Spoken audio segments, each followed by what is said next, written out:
ഗ്യാൻവാബി പള്ളിയിൽ പൂജ തുടരാമെന്ന് അലഹബാദ് ഹൈക്കോടതി. വാരാണസി കോടതി വിധി ചോദ്യം ചെയ്ത് ഗ്യാൻവാബി മസ്ജിദ് കമ്മിറ്റി നൽകിയ ഹർജി തള്ളി. മസ്ജിദ് പരിസരത്തിന്റെ ഭാഗമായ വ്യാസ്ത് ഖാനയിൽ പൂജ തുടരാമെന്നും കോടതി വ്യക്തമാക്കി. നോബിൾ മാരിക്കാരൻ നൽകും കൂടുതൽ വിവരങ്ങൾ. നോബിൾ മാരിക്കാരൻ, മസ്ജിദ് കമ്മിറ്റിക്ക് വീണ്ടും തിരിച്ചടി നേരിടുകയാണ്. പൂജ നടത്താനുള്ള തീരുമാനം അത് തുടരാം എന്നുള്ള കാര്യമാണ് ഇപ്പോൾ കോടതി വ്യക്തമാക്കുന്നത്. വിവരങ്ങൾ.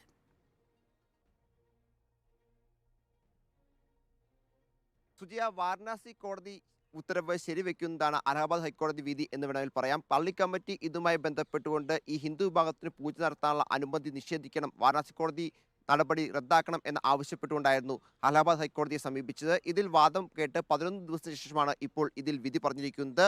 ജഡ്ജി രോഹിത് രഞ്ജൻ അഗർവാളാണ് ഇന്നിപ്പോൾ ഇതിൽ വിധി പറഞ്ഞിരിക്കുന്നത്. ഈ വിധിയിൽ പ്രധാനമായും നേരത്തെ ഈ പൂജ ആരംഭിച്ചു കഴിഞ്ഞിരിക്കുന്നു എന്നടക്കമുള്ള കാര്യങ്ങൾ ഇതിൽ ഹിന്ദു വിഭാഗം ചൂണ്ടിക്കാണിച്ചിരുന്നു. അതോടൊപ്പം തന്നെ ഇതുമായി ബന്ധപ്പെട്ട മറ്റൊരു പ്രധാനപ്പെട്ട കാര്യം എന്ന് പറയുന്നത് 1993 വരെ ഇവിടെ പൂജ നടന്നിരുന്നു, പിന്നീട് ഇങ്ങോട്ട് പൂജ നടന്നിരുന്നില്ല എന്നടക്കമുള്ള കാര്യങ്ങളും ഈ വിഭാഗം ഇവിടെ ഉയർത്തി. എന്താണെങ്കിലും പള്ളി കമ്മിറ്റി ഇതിൽ പ്രധാനമായും അവകാശവാദം ഉന്നയിച്ചത് ഈ തെക്കേ അറയിൽ ഉൾപ്പെടെ തങ്ങൾക്കാണ് ഇതിൽ അവകാശം ഉള്ളത് എന്നുള്ളതായിരുന്നു. അതിന്റെ അടിസ്ഥാനത്തിൽ പൂജ നടത്താനുള്ള അനുമതി റദ്ദാക്കണം എന്ന ആവശ്യം അവർ മുന്നോട്ട് വെച്ചിരുന്നു. നേരത്തെ ഈ വിഷയം സുപ്രീം കോടതിയിലേക്ക് അടിയന്തരമായി പള്ളി കമ്മിറ്റി എത്തിച്ചെങ്കിലും സുപ്രീം കോടതി ഇതിൽ വാദം കേൾക്കാൻ തയ്യാറാകാതെ വന്നതോടെയാണ് വീണ്ടും അലഹബാദ് ഹൈക്കോടതിയിലേക്ക് ഈ വിഷയം എത്തിയത്. അതിൽ കൃത്യമായി തന്നെ ഇരുഭാഗങ്ങളുടെയും വാദം കേൾക്കുകയും ചെയ്തു. നേരത്തെ ഈ വിഷയം, അതായത് ഈ തെക്കേ അറയുടെ ഭാഗവുമായി ബന്ധപ്പെട്ട വിഷയം റിസീവർ ഭരണത്തിലേക്ക് പോയിരുന്നു. ആ ഘട്ടത്തിൽ ഇതിനെ പള്ളി കമ്മിറ്റി എതിർത്തിരുന്നില്ല അടക്കമുള്ള കാര്യങ്ങൾ കോടതി ഇതിൽ ചൂണ്ടിക്കാണിക്കുകയും ചെയ്തു. അതിനു പിന്നാലെ ഇതുമായി ബന്ധപ്പെട്ടുകൊണ്ട് വീണ്ടും ഹർജി പുതുക്കി നൽകുന്ന സാഹചര്യം ഉൾപ്പെടെ പള്ളി കമ്മിറ്റിയുടെ ഭാഗത്ത് നിന്ന് ഉണ്ടാവുകയും ചെയ്തിരുന്നു. എന്താണെങ്കിലും അതിനു പിന്നാലെയാണ് ഇതിൽ വാദം കേൾക്കുകയും ചെയ്ത്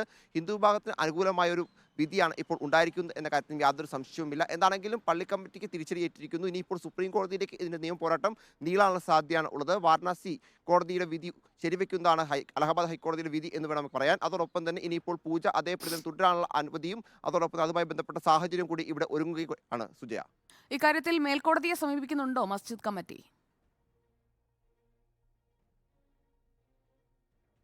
നിലവിൽ ഒരു ഔദ്യോഗിക സ്ഥിരീകരണം വന്നിട്ടില്ല.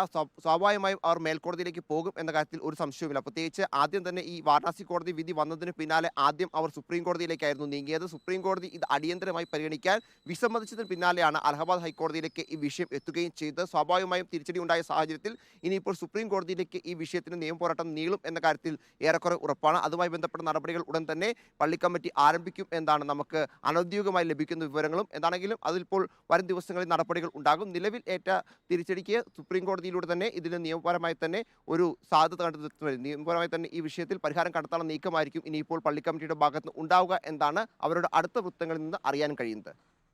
ഓക്കെ, നോബിൾ മാരിക്കാരനാണ് വിവരങ്ങൾ നൽകിയത്.